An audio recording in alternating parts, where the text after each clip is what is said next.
Today we are going to do Aunt Jennifer's Tigers. Well, Aunt Jennifer's Tigers आपकी flamingo किताब की एक poem है जो लिखी है एड्रियन रिच ने. Now Adrienne Rich was born in the US. वो एक अमेरिकन पोइट हैं और बहुत ही फेमस हैं अपनी फेमिनिस्ट राइटिंग्स के लिए, यानी कि नारीवादिता से संबंधित उनकी कविताओं के लिए. जब हम आंट जेनिफर की बात करें, आंट जेनिफर्स टाइगर्स टाइटल को एक बार डिस्कस करते हैं. इस टाइटल में आपको दो लोगों का जिक्र मिलता है, एक आंट जेनिफर का और एक उनके बनाए टाइगर्स का. नाउ आंट जेनिफर एक यूनिवर्सल फिगर है जो वर्ल्ड के किसी भी कोने में, किसी भी सोसाइटी में, किसी समाज में, किसी टाउन में, कंट्री में, गांव में आपको इजीली देखने को मिल सकती हैं. इसीलिए इन्हें एक यूनिवर्सल फिगर कहा है.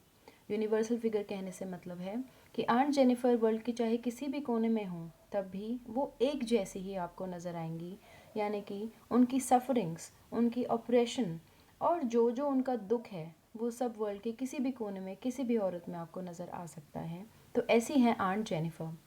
अब आंट जेनिफर्स टाइगर्स का मतलब है आंट जेनिफर के टाइगर. क्या ये टाइगर रियल हैं या ये टाइगर बनाए गए हैं, इसके बारे में हम जानेंगे. तो हम स्टार्ट करते हैं अपनी पोम से. Aunt Jennifer's tigers prance across a screen.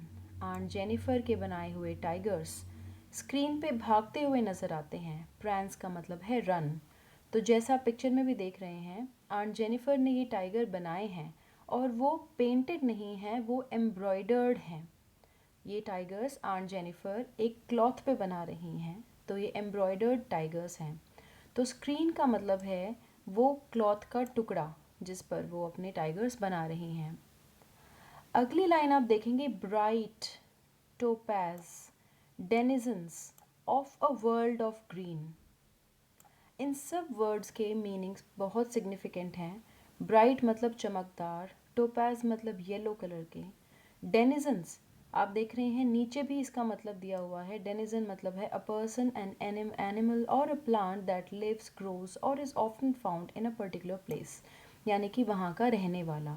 तो वर्ल्ड ऑफ ग्रीन का मतलब है हरा रंग, यानी कि वर्ल्ड ऑफ ग्रीन उनका forest. They do not fear the man beneath the tree. In tigers को पेड़ के नीचे खड़े आदमियों से कोई डर नहीं लगता. तो यहाँ मैन सिंबलाइज करते हैं पेट्रियार्की, यानी कि इन टाइगर्स को पेट्रियार्की का डर नहीं है. दे पेस, पेस का मतलब फिर से है भागना. They pace in sleek chivalric certainty. Sleek का मतलब है शार्प. ये अपने टारगेट की तरफ भाग रहे हैं. टारगेट है वो आदमी जो पेड़ के नीचे खड़े हैं. शिवैलरिक, शिवैलरिक का यहाँ मतलब है बहादुर, ब्रेव, करेजियस.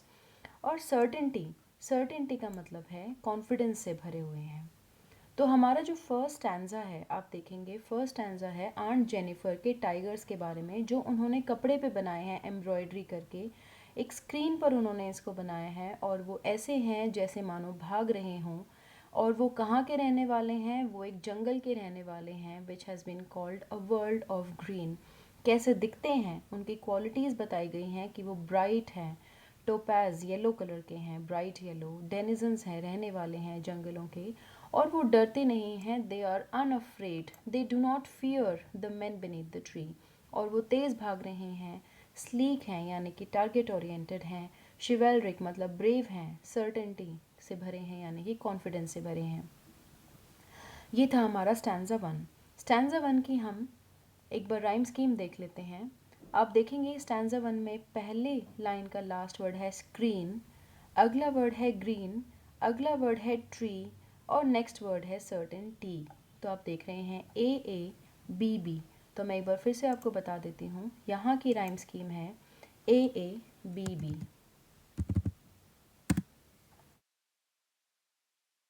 अब हम नेक्स्ट स्टैंजा पे आते हैं. आंट जेनिफर्स टाइगर्स के नेक्स्ट स्टैंजा टू पे.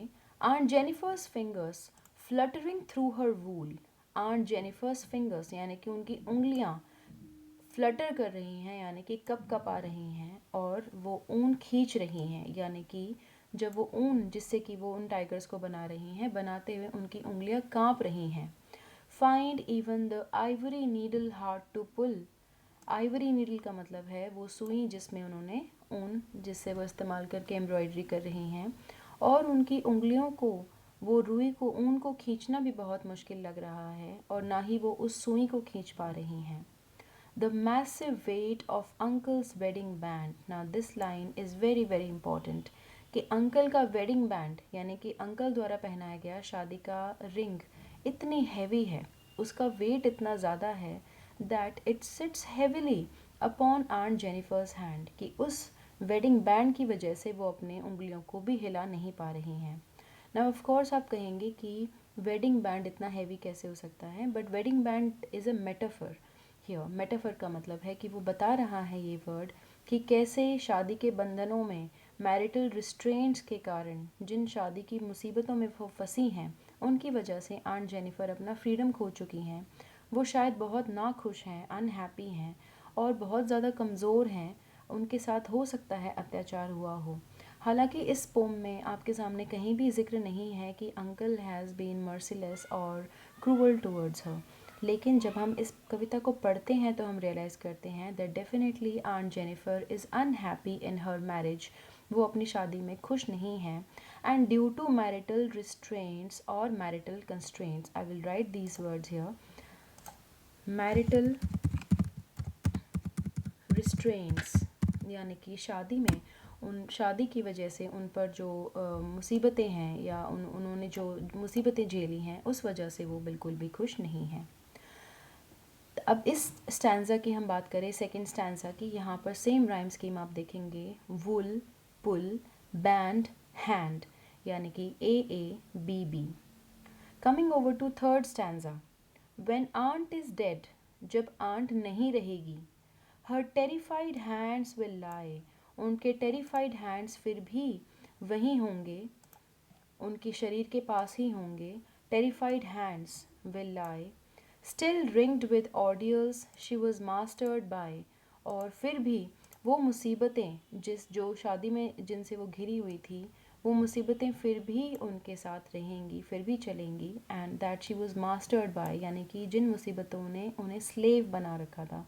So she was a slave of the marital restraints, यानी कि वो अपनी शादी में ना खुश थी और काइंड ऑफ उसके हस्बैंड उसके मास्टर की तरह बिहेव करते थे. लेकिन the tigers in the panel that she made, लेकिन यहाँ एक कॉन्ट्रास्ट है. You will see a very strong juxtaposition. Juxtaposition में यहाँ लिखना चाहूँगी वर्ड. जक्स्टापोजिशन का मतलब होता है जब हम दो ऑपोजिट आइडियाज़ को कंपेयर करते हैं. तो जक्स्टापोजिशन किसकी है? जक्स्टापोजिशन यहाँ हो रही है Aunt Jennifer versus the tigers that she has made. तो हम जक्स्टापोजिशन देख रहे हैं कि यहाँ पर एक पोइटिक डिवाइस की तरह इस्तेमाल हुआ है. The tigers in the panel that she made will go on prancing. उनके जो टाइगर्स हैं वो ऐसे ही प्रैंस करते होंगे. प्रैंस का मतलब है भागते रहेंगे. प्राउड एंड अनअफ्रेड, और वो पहले की तरह ही प्राउड और अनअफ्रेड भागते हुए नजर आएंगे. जबकि आंट के साथ क्या हुआ है? Aunt is dead. यानी कि यही कॉन्ट्रास्ट है कि आंट के मर जाने के बाद भी आंट तो ज़िंदा नहीं रहेंगी, लेकिन उनकी यादें हमेशा ज़िंदा रहेंगी. और वो किस फॉर्म में नज़र आएंगी?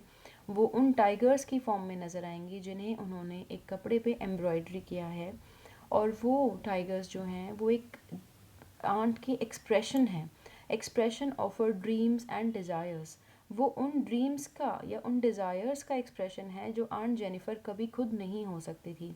यही हमें जक्स्टापोजिशन और कॉन्ट्रास्ट यहाँ दिखाई देता है. That on one hand aunt is weak, aunt बहुत मीक है, म्यूट है. And she is a very silent person who has not been able to express her views और एक्सप्रेस हर ओपिनियंस. वो कभी अपने विचारों को अपने हस्बैंड के सामने शायद नहीं रख पाई और मैरिटल रिस्ट्रेंट्स में हमेशा दबी रही. But on the other hand the tigers that she has made are full of pride, they are unafraid, they are brave, they are sleek, they are certain, they are full of confidence. तो ये हमारी कविता थी, poem थी हमारी aunt Jennifer's tigers. अब मैं इसमें इस्तेमाल हुई जो पोइटिक डिवाइसेस हैं एक बार उनका जिक्र करूँगी. पोइटिक डिवाइसेस यानी कि इसमें अलंकार का जो इस्तेमाल हुआ है वो हम एक बार देखते हैं. जब हम पहली ही लाइन का बात करते हैं, aunt Jennifer's tigers prance across screen, यानी कि टाइगर्स भागते हुए नज़र आ रहे हैं. Bright topaz denizens of a world of green, यानी कि वो जंगल के रहने वाले हैं, ब्राइट कलर के हैं. और ये सारी जो चीज़ें हैं जिनसे हमें एक विजुअल इमेज मिलती है, इसको हम कहते हैं इमेजरी. तो ये बहुत इम्पॉर्टेंट है समझना कि यहाँ पर इन लाइंस में आपको इमेजरी का इस्तेमाल देखने को मिलेगा। आगे हम बात करते हैं सिंबॉलिज़म की। सिंबॉलिज़म का मतलब है कि टाइगर्स क्या सिंबलाइज करते हैं। टाइगर सिंबलाइज करते हैं freedom, number 1, number 2 bravery, number 3 confidence. उसके अलावा they are goal oriented, they are sharp, they are proud, they are unafraid. तो ये सारी क्वालिटीज़ जो हैं वो सिंबॉलिज़म बता रही हैं, सिंबॉलिज़म थ्रू द टाइगर्स, यानी कि उन चीज़ों का सिंबॉलिक हैं जो आंट जेनिफर कभी नहीं हो सकती थी। आगे हम बात करते हैं एक और पोएटिक डिवाइस की जो कि बहुत ही सिंपल है and very easy to identify. आप देखेंगे फिंगर्स फ्लटरिंग। फिंगर्स फ्लटरिंग में एफ साउंड, फ साउंड का रिपीटिशन है, तो यहाँ पर आपको देखने को मिलेगी एलिट्रेशन। ये बहुत इंपॉर्टेंट है। जब भी इस लेसन में से स्टैंजाज आते हैं तो स्टैंजाज में से हमेशा पोएटिक डिवाइसेस पूछी जाती हैं and whenever most of the times second stanza is asked in the papers, तो आप उसमें फिंगर्स फ्लटरिंग को हमेशा याद रखेंगे कि फिंगर्स फ्लटरिंग में आपके सामने एफ साउंड का रिपीटिशन है और यहाँ पर है एलिट्रेशन। उसके बाद आता है find even the ivory needle hard to pull. Ivory needle is very simple, यानी कि चमकती हुई वाइट कलर की नीडल है, सिल्वर कलर की। The massive weight, now this is very important, massive weight of uncle's wedding band. अब massive weight के एक वेडिंग बैंड कभी इतना हैवी नहीं हो सकता जितना यहाँ है। तो यहाँ पर आपको दो चीज़ें नज़र आएंगी। यहाँ पर आपको हाइपरबोल भी आप लिख कह सकते हैं, और दूसरा हाइपरबोल क्यों, क्योंकि यहाँ पर बात की गई है मैसिव वेट की, तो हम हाइपरबोल यहाँ लिखेंगे कि हाइपरबोल का इस्तेमाल किया गया है। और दूसरी चीज़ अंकल्स वेडिंग बैंड, जो वेडिंग बैंड है, of course wedding band is a metaphor for all the complications and all the restraints and all the problems that Aunt Jennifer has suffered during her life. When aunt is dead her terrifying hands will lie still ringed with ordeals। अब इसके ऊपर एक कई बार question आ जाता है, ringed with ordeals का क्या मतलब है। ringed with ordeals is very important to understand. इसका मतलब है कि जैसे चेन्स में उनको बांधा गया हो।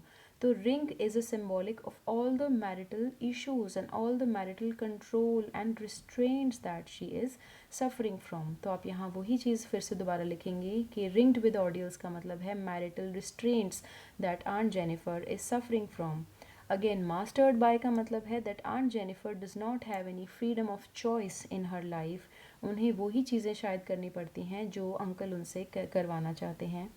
लेकिन टाइगर्स ऑफ कोर्स यहाँ पर एक कॉन्ट्रास्ट इमेज प्रेजेंट करते हैं, तो हम यहाँ ये भी लिख सकते हैं कि जक्स्टापोजिशन के साथ ही यहाँ पर कॉन्ट्रास्ट नाम की पोएटिक डिवाइस का इस्तेमाल किया गया है। So friends, these are the poetic devices that have been used in this lesson. अब हम टोन की एक बार जिक्र करते हैं। टोन कैसी है, टोन का मतलब है कि कहने का तरीका कैसा है, इस कविता को बताने का तरीका कैसा है। तो ऑफ कोर्स टोन यहाँ पर आप जानेंगे कि टोन होपफुल है, यानी कि वो मानती हैं पोइट कि शायद ये प्रॉब्लम्स जो वो बताएंगे आंट जेनिफर के बारे में कि कैसे आंट जेनिफर सफ़र कर रही हैं, तो शायद दूसरे लोग इनको सुनेंगे और शायद उनको आगे बढ़ने की होप मिलेगी। लेकिन शायद साथ ही मेलेंकोलिक भी है। मेलेंकोलिक का मतलब है सैड, आपको उनकी टोन नज़र आएगी। होपफुल के साथ साथ वो मेलेंकोलिक और सैड हैं, यानी कि आंट जेनिफर टाइगर्स के थ्रू अपने व्यूज़ लोगों तक पहुंचाना चाहती हैं। वो होपफुल है कि शायद एक दिन उनकी लाइफ में ज़रूर कुछ चेंज आएगा, तो यही होप उनको है कि शायद वो कुछ बदल पाएंगी। लेकिन ऑफ कोर्स उनकी टोन मेलेंकोलिक और सैड है, यानी कि वो दुख से भरी हैं, ये कहते हुए कि आंट जेनिफर शायद मर जाएंगी लेकिन कभी वो अपनी प्रॉब्लम से उभर नहीं पाएंगी। So friends, that's all for this lesson. अगर आप हम एक दूसरा वीडियो भी बनाएंगे जिसमें मैं इस लेसन की एक PDF और स्लाइड शो इसका हम तैयार कर देते हैं, जिसमें आपको और ज़्यादा आइडियाज़ मिलेंगे इस लेसन के बारे में। So that's all for today. Thank you so much.